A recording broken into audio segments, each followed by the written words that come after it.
আগুনে ভস্মীভূত হলং বনবাংলো। জলদাপাড়ার জাতীয় উদ্যানে হলং বনবাংলো কি কারণে আগুন লাগে তা এখনো পর্যন্ত জানা যায়নি। 15ই জুন থেকে বন্ধ হয়ে যায় জলদাপাড়া জাতীয় উদ্যান, আর সেই কারণেই কোনো পর্যটক তারা ছিলেন না হলং বনবাংলোতে।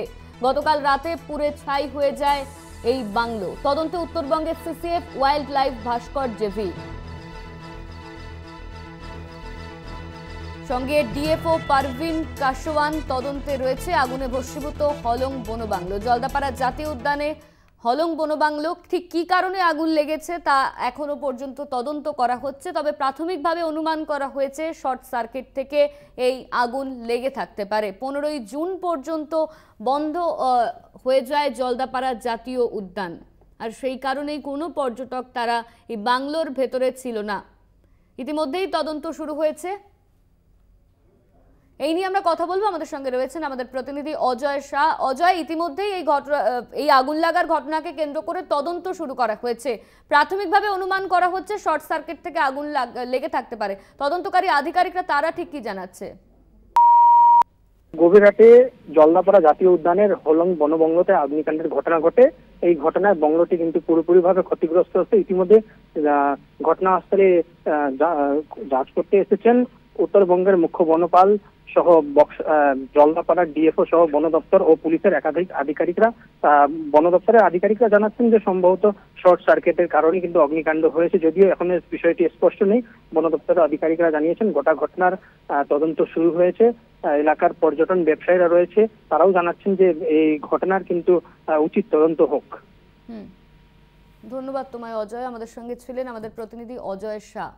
ইতিমধ্যে এই ঘটনাকে কেন্দ্র করে তদন্ত শুরু হয়েছে। ডিএফও পারভিন কাশওয়ান তদন্তে রয়েছেন। শর্ট সার্কিট থেকে আগুন অনুমান করা হয়েছে। হলং বনবাংলো পুড়ে যাওয়ার পর তদন্তে বন দফতর।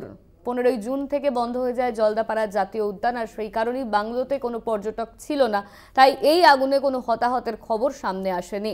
ইতিমধ্যেই তদন্তে নামা হয়েছে যে ঠিক কী কারণে আগুন লেগে থাকতে পারে। প্রাথমিকভাবে অনুমান করা হচ্ছে শর্ট সার্কিট থেকে এই আগুন লেগেছে। প্রিলিমিনারি এনকোয়ারি আমি করে পাঠাচ্ছি, তারপরে যদি ডিপার্টমেন্ট ভাবে আরো এনকোয়ারি দরকার আছে তো তাহলে কি এটা কি মানে শর্ট সার্কিট থেকে আগুন, এটাই আপনাদের প্রিলিমিনারি প্রাইমা ফেসি এটার পিছনে কোনো নাশকতা বা অন্য কিছু ঘটনা ঘটতে পারে এরকম অনেকে বলছে। যেহেতু এখানে মানে কারো এরকম অ্যাঙ্গেল তো আমরা দেখছি না, যেহেতু এটা আমাদের নিজের বাংলা, আর তো বাইরের লোক এখানে কেউ আসার সম্ভাবনাও নেই। আর আমাদের নিজের লোকই দেখাশোনা করে, আর এত বছর ধরে আছে তো মানে এখন কোনো আমরা কারণ দেখতে পাচ্ছি না। প্রশ্ন যে 15 তারিখ অব্দি জঙ্গল খোলা ছিল, 16 তারিখ থেকে বন্ধ, তার মাঝে এই ঘটনা স্বাভাবিকভাবে তো একটা বড় প্রশ্ন। না, এটা তো ওইদিকে দেখলে তো খুবই আমরা ফর্চুনেট কি ওখানে টুরিস্টরা ছিল না ওই টাইম, আদারওয়াইজ তো আরও দুর্ঘটনা ঘটতে পারতো। ওইদিকে ফর্চুনেটই বলি আমি। এটা তো খুবই বিখ্যাত একটা বাংলো আছে, আমাদের হেরিটেজ বাংলো আছে। তো তারপরে আমরা দেখবো সরকার অনুমতি নিয়ে এটাকে কীভাবে। বিজেপি সাংসদ মনোজ টিগ্গা তিনি ঠিক কি অভিযোগ করেছেন শোনাবো আপনাদের।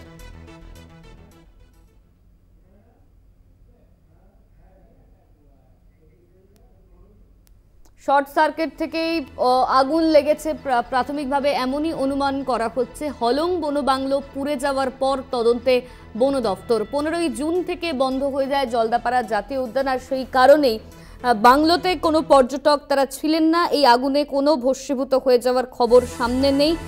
ইতিমধ্যেই তদন্তে নেমেছে বন দফতরের আধিকারিকরা। ঠিক কী কারণে এই আগুন লেগে থাকতে পারে তার তদন্ত করা হচ্ছে। প্রাথমিকভাবে অনুমান করে বলা হয়েছে শর্ট সার্কিট থেকে আগুন লেগেছে।